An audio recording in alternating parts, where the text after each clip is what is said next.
దేవుని నామానికి వందనాలు. పాస్టర్ గారికి వందనాలు. వచ్చిన సంఘ బిడ్డలందరికీ నా హృదయపూర్వక వందనాలు తెలియజేసుకుంటున్నాను. నేను చెప్పబోయే సాక్ష్యం ఏంటంటే, మరి నేను చాలాసార్లు చెప్పాలనుకున్నాను. ఉదయం లేచి పిల్లలు రెడీ చేసి ఇలా వచ్చినప్పటికీ కరెక్ట్గా టైంకి వచ్చిన టైంలోని ఆటో రాదు. పిల్లలు లేదంటే ఏదో ఒక విధంగా సాతాను గలిబిలి చేస్తూ ఉంటుంది. నేను ఎప్పుడు వచ్చినా సాక్ష్యం టైంలో నేను ఉండను. నేను చెప్పే సాక్ష్యం ఏంటంటే, నాకు కొద్దిగా తనలో పెయిన్ ఎక్కువగా వస్తుంది. అంటే నేను కేజీహెచ్కి వెళ్ళి చూపించుకుంటే వాళ్ళు స్కాన్ చేయాలంటే ఒక వారం రోజులు పిల్లలతో పాటు జాయిన్ అయిపోమన్నారు. అయితే నాకు అవ్వదండి, చిన్నపిల్లలు చూసుకున్న ఎవరు లేరు అని చెప్పేసి చాలా బాధపడ్డాను. వాళ్ళ ముందే నేను కన్నీరు కాచిన, వాళ్ళకైతే జాలి కలగలేదు. అయితే నేను తెలిసిన ద్వారా స్కాన్ అవి చేసుకున్నాను. స్కాన్ చేసుకొని ఎలా వెళ్దామని నేను ఉదయం 10 గంటల ఓపీ తీసుకొని చాలా ఉదయాన్నే వెళ్ళిపోయాం. అయితే మధ్యాహ్నం అయిపోయింది. సరే డాక్టర్ గారు చూసి ఏదో ఒకటి చెప్తారు కదా అని, ఇది 6 సంవత్సరాల నుంచి పెయిన్ వస్తుంది, కానీ ఆ రోజు బాగా తట్టుకోలేని పెయిన్ వస్తే నేను వెళ్తేనేమో ఆ డాక్టర్ గారు పిలుస్తున్నారని చెప్పేసి వెళ్తే ఆ డాక్టర్ గారు నన్ను తిట్టారు. ఎవరి దగ్గర చేయించుకున్నావు, ఎవరు చేశారు నీకు, వాళ్ళే చెప్తారు వెళ్ళండి అని చెప్పేసి అన్నప్పటికీ అదే కేజీహెచ్లో నేను కూర్చొని ఏడుస్తున్నాను. నేను తట్టుకోలేకపోతున్నాను. ఎలా దేవా, అస్సలు పెయిన్ అస్సలు తట్టుకోలేకపోతున్నాను. చూస్తే చింటి బిడ్డ, నేను ఎలా జాయిన్ అయిపోతాను అని నేను కన్నీరు కార్చాను. కరెక్ట్ టైంలో మరి ఏసన్న గారు లాగే ఉన్నారు. ఒక సేవకుడు వచ్చారు. నా ముందు నా వెనకతలో అందరూ చుట్టూ మనుషులు ఉన్నారు. అయితే అతను వచ్చినప్పటికి అందరూ దూరంగా వెళ్ళిపోయారు. నేనైతే నా దగ్గరకు వచ్చి నించున్నారు అతను. సరే అని ప్రైజ్ లాట్, నేను ఎవరో సేవకుడు కదా అని ప్రైజ్ లాట్ పాస్టర్ గారు అని చెప్పేసి అన్నప్పటికీ, అమ్మ నేను నీకోసమే వచ్చాను అంటున్నారు. అదేంటండి అని నేను ఆశ్చర్యంగా చూస్తున్నాను. నా భర్త కూడా ఆశ్చర్యంగా చూస్తున్నారు. అయితే అతని పేరు అనిల్ కుమార్ అంట. నాకంటే ఆరోగ్య పరిస్థితి వల్ల నేను రాలేదు, అలానే నేను ఒకరు చూడటానికైనా రాలేదు.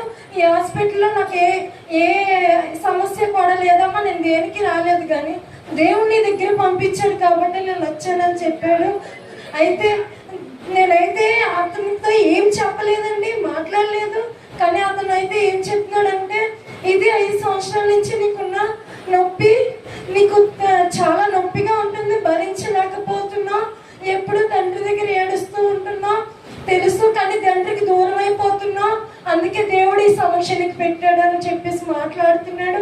ఇంకొకటి ఏంటంటే, ఇది ఎన్ని సంవత్సరాల నుంచి వస్తుందో కూడా అతను చెప్పాడు. ఏ తలభాగం ఏ పక్క నుంచి వస్తుందో, ఎక్కడ ఏ చెయ్యి లాగుతుందో, ఏ కాళ్ళు లాగుతుందో అని కూడా చెప్పారు. నాకైతే నేనైతే ఎన్నిసార్లు చెప్పినా నా భర్త కూడా నమ్మలేదండి. ఎప్పుడు నొప్పి అంటారు. అలాంటిది సేవకుడు చెప్పినప్పుడు అంటే ఎంతగానే మా ఆయన గారు ఏడ్చారు. నువ్వు చెప్పినా నేను నమ్మలేదు. ఇలా బ్లడ్ క్లాట్ అయిందని చెప్తున్నారు అతను నిన్నోడుతో. ఏమంటున్నాడంటే, నేను మరి ఏం చేయాలి సార్ పాస్టర్ గారు అంటే, దేవునికి దూరం అయినప్పుడు నీకు పరీక్ష, అది పరీక్ష. నువ్వు దేవునికి ఎప్పుడైతే దగ్గర అవుతావో దేవుడే తొలగిస్తాడని చెప్పేసి మాట్లాడి ఉన్నారు. దాన్ని బట్టి నేను చాలా సంతోషపడుతున్నాను. 2 దినాలుగా నేను ఎప్పుడు ప్రార్థన చేసుకుంటాను, అలాంటిది చేసుకోలేక నేను బలహీనరాలు అయిపోయాను. అయినప్పుడు నేను ప్రేయర్ చేసుకోక నాకు తల అంతా లాగేస్తుంది. మొన్నటి కింద ఆదివారం కూడా వచ్చినప్పుడు ప్రేయర్స్లో వచ్చినప్పుడు నేను చెప్పాలనుకున్నాను, చెప్పలేకపోయాను. నా కోసం ప్రేయర్ చేయండి. అలాగే మా చిన్న బాబు సృజన్, మా బాబు కోసం కూడా ప్రేయర్ చేయండి. బాబు పుట్టినప్పుడే నేను అలంకరణ తీసేసాను. బాబు విషయంలో అయితే దేవుడు గొప్ప కార్యం చేశాడు.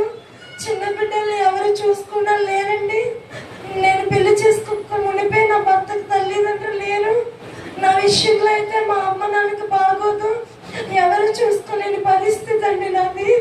కాబట్టి నా బిడ్డల విషయంలో నేను ఎప్పుడు ఒకటే సంతోషపడతాను. దేవుడు బిడ్డలు బాగోలేనప్పుడు నన్ను బలంగా ఉంచుతాడు, నాకు బాగోలేనప్పుడు నా బిడ్డలు మంచిగా ఉంచుతాడు. దాన్ని బట్టి దేవాదేవునికి వందనాలు చెల్లించుకుంటున్నానండి. బాబుకైతే సృజన్కి సైట్ ఉంది, అలాగే మెల్లకన్ను ఉంది. బాబు తట్టుకోలేడు. అయితే నేను ఎన్నిసార్లు హాస్పిటల్కి వెళ్ళి స్వెట్స్ చేయించాను. బాబుకు తెలియక ఇరిపేయడం చేస్తున్నాడు. దానివల్ల ఇప్పుడు నేను పరిస్థితులు బట్టి చేయించలేకపోయాను. కానీ నేను అనుకోక మునిపే నేను ఏదైనా కోరుకున్నాను అనుకోండి, నేను మనసులో ఇలా అనుకుంటాను, అది బయట రాకమునిపే నా ఎదురుగా దేవుడు పెడుతూ ఉంటాడు. దాన్ని బట్టి దేవాదేవునికి వందనాలు చెల్లించుకుంటున్నాను. అలాగే దేవుడి ప్రేరేపణ బట్టి బాబు పరిస్థితి చూసి ఒక అంటే సంఘంలో ఉన్న ఆవిడే నాకు తెచ్చి ఇంకో బాబుకి ఆరోగ్యం చూపించానని చెప్పి మాట్లాడారు. ఆ అమ్మగారు బట్టి వందనాలు చెల్లించుకుంటున్నాను. అలాగే దేవాది దేవుని బట్టి వందనాలు చెల్లించుకున్నాను. ఈరోజు ఉదయకాల ప్రార్థన నా పిల్లల విషయంలో నేను కన్నీరు కాల్సి ఏంటి దేవా నాకు ఈ బాధ అని ప్రార్థన చేసినప్పుడు విలాప వాక్యంలో 2వ అధ్యాయం 18-19 వచనంతో నా పేరు పెట్టి నాతో మాట్లాడమన్నందుకు దేవుడు సియోను కుమారి అని చెప్పి నాతో మాట్లాడి ఉన్నాడండి. దాన్ని బట్టి దేవాదేవునికి వందనాలు చెల్లించుకుంటున్నాను. మీరు నా గురించి, నా కుటుంబం గురించి ప్రార్థన చేయండి.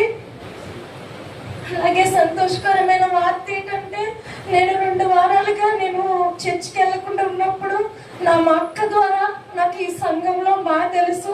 నేను వెళ్ళాను. పెనగడ్డి సంఘం చాలా బాగుంటుంది, అక్కడ పాస్టర్ గారు కూడా చాలా మంచివారు అని చెప్పేసి ఉన్నారు. వాళ్ళకి తెలియదు పాస్టర్ గారు చనిపోయారని. అప్పుడు మేము మాతో పాటు వచ్చినప్పుడు వాళ్ళు చాలా దుఃఖపడ్డారు.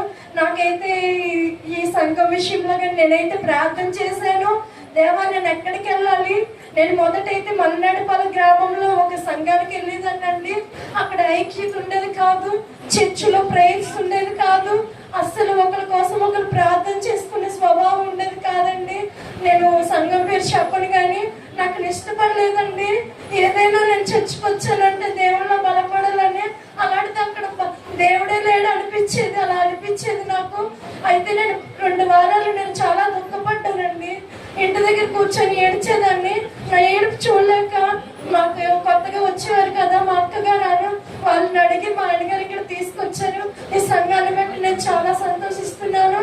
నేనైతే కుటుంబం లేక నా అంటూ పెద్దవాళ్ళు లేక నేను చాలా దుఃఖపడ్డానండి.